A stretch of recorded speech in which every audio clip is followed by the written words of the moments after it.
I joined Boxever and spent 4 fantastic years between 2015 and 2019 building that proposition from what were reasonably humble beginnings, a very small group of us in Dublin, to by the time that business was sold to Sitecore, it was genuinely considered the market leader.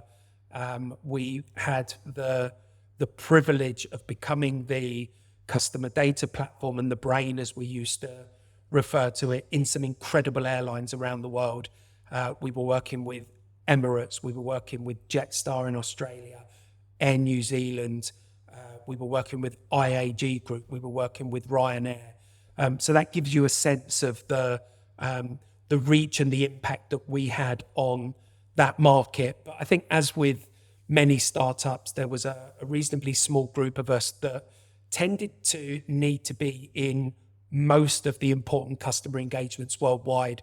So I think, fueled by passion, fueled by a real conviction that we were changing the market and a good dose of caffeine and adrenaline, I was going round and round the world, meeting customers. We for a small organization, but real domain experts within the travel industry, we had enough value to contribute to huge organizations. So as we built an indirect channel to market, we would be going to market with Accenture, for example. So we would be in and out of Singapore, for example, as part of the Accenture customer data, customer experience transformation plan. As Singapore Airlines, we'd then travel overnight from Singapore to Tokyo to be in the room with a different Accenture team. In Japan Airlines, it wouldn't be uncommon on the way back to stop off in the Middle East to meet with Etihad or to meet with Emirates.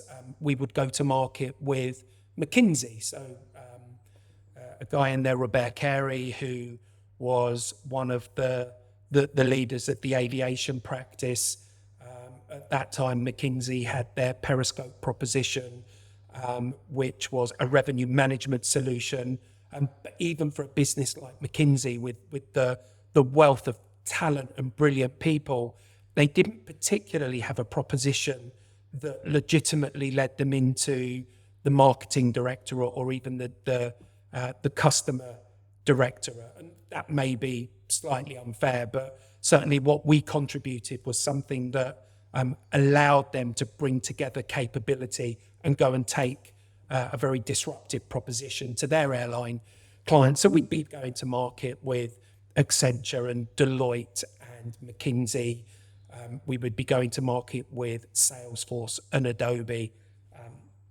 So, like I say, for 4 years, and it was a huge privilege. I saw parts of China down in Haiken province with HNA Holdings, for example, and working with low-cost carriers throughout Southeast Asia. So it was an extraordinary privilege.